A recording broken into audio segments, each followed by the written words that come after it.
Before the great stone columns rose to pierce the sky, before the Parthenon became a crown of white marble upon the sacred hill, there was only a rock of promise, a rock of strife, overlooking a violent blue sea. In the human heart, there exists a primal fear that the world is owned by chaos so that the oceans might rise up and swallow the cities we have built, that the storm might always win.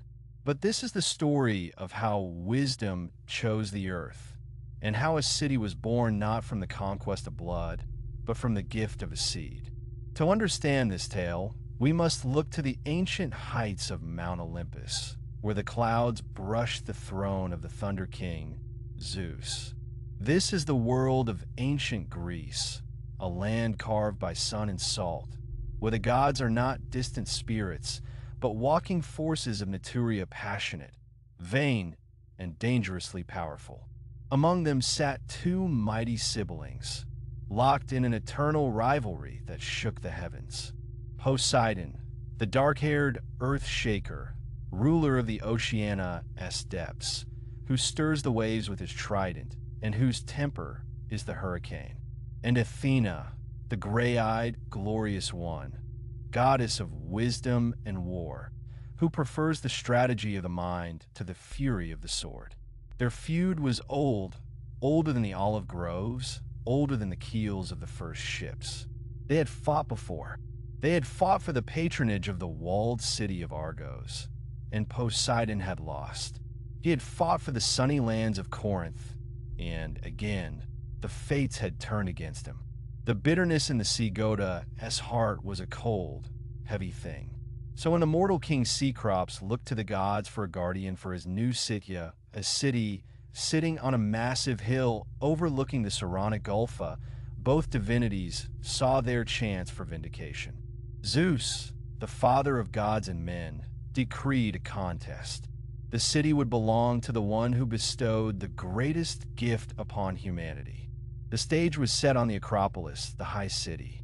Below, the people gathered, their faces turned upward, trembling at the approaching storm of divinity. The air grew heavy, split between the scent of ozone and the pressure of the deep. Poseidon struck the earth first. The ground shuddered, rocks cracked and groaned. With a roar like 1,000 crashing waves, the earth shaker drove his trident deep into the hard limestone of the hill. Instantly, the rocks split asunder. From a fissure, a Miraculous and a Cursia erupted. A spring of water, fresh and clear, burst forth in a torrent. The people gasped, their dry throats aching at the sight of it. But as the first brave souls rushed forward to taste the gift, they recoiled in horror. The water was salt. It was the sea brought to the land. Poseidon offered them power and naval supremacy, dominion over the waves, trade that stretches to the horizon. It was a gift for a conquering empire. Then silence fell. Athena stepped forward, her golden sandals making no sound on the scarred rock. She wore the helm of war, but her eyes were the color of a calm horizon. She did not break the earth. She knelt to heal it. With a gentle hand, she planted a single branch into the soil that Poseidon had rent. The earth seemed to hum. Green shoots erupted with supernatural speed, twisting and thickening. In moments, a majestic tree stood where the branch had been. Its leaves were silver green, shimmering in the wind like the scales of a fish, yet rooted firmly in the ground. It was the olive tree. Athena looked upon the people, and her voice was not the boom of thunder, but the clarity of thought. She told them that this tree would give them oil for their lamps to light the long nights. It would give them food to sustain their children when the harvest fails. Its wood would build their homes, and its oil would soothe their wounds.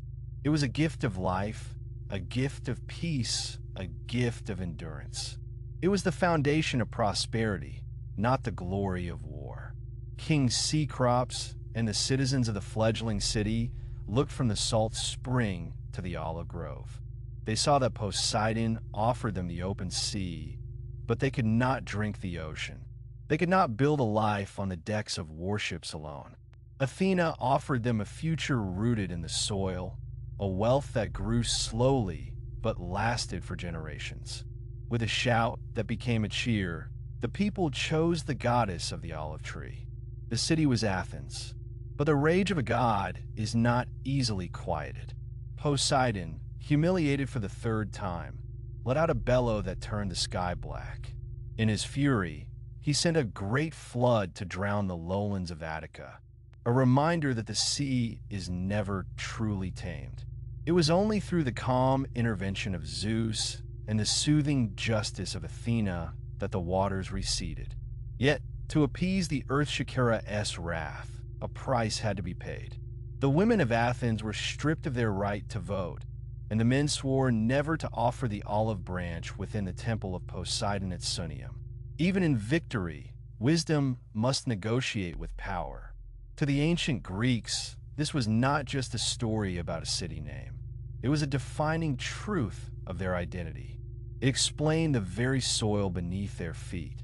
It explained why Athens, for all its martial prowess, was the birthplace of democracy and philosophy rather than a mere military dictatorship. The myth encodes a triumph of technique art, craft, and scylla over brute force. The olive tree became the symbol of irene, peace. It taught that while war may be necessary, as represented by Athena's armor, civilization is built on the enduring gifts of agriculture and wisdom. It was a rejection of the tyranny of the elements, a statement that humanity's fate is decided by choice, not by the chaotic whims of the ocean. Walk through the Plaka today, and the ancient olive trees still stand, gnarled and silent, their roots drinking the same rain that fell when the gods walked the earth. The legacy of that contest is carved into the landscape. The very name of the city echoes the Victoria's name. When the modern Greeks light their lamps or break bread dipped in oil, they are partaking in Athena's victory. Yet, the sea is always there. Poseidon still surrounds the city on three sides, a reminder that the balance is delicate. The myth survives in every storm warning, in every ship that leaves the harbor of Piraeus, and in the understanding that civilization is a garden we must tend, fenced by the wild, untamable world. We are all citizens of that high rock in our own lives. We stand at the crossroads between the impulse of Phorcea, the desire to strike the earth and conquer Ida, and the impulse of Wisdoma, the desire to plant and to nurture. The contest of Athena and Poseidon asks the eternal question: do we build our lives on the fleeting glory of the tide, or on the slow, solid growth of the olive tree? The story reminds us that while the storm may be louder, the roots go deeper. And in the end, it is the root that survives the wind.